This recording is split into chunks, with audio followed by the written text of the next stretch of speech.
Una maumivu makali sana ya mifupa ambayo yanakuamsha katika usingizi wako?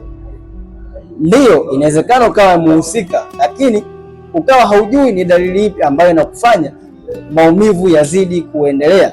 Tambua kuwa maumivu ya mifupa siku zote huwa yanakuja kidogo kidogo na kutafuna mifupa hadi inafikia stage unaenda kukatwa viungo, au kwa lugha nyingine tunasema upasuaji, kama ndiyo suluhisho la kudumu.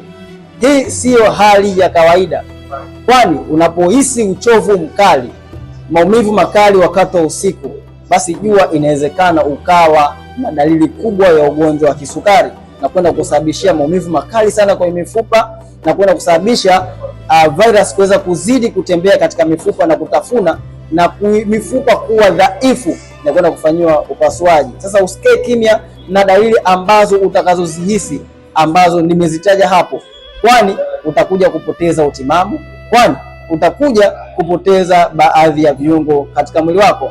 By the way, Dr. Kiba nimeweza kuwasaidia watu wengi sana kwa viambatanisho vyangu ndani ya siku 30. Kama ndio unapitia changamoto hii, wasiliana moja kwa moja ili niweze kusaidia.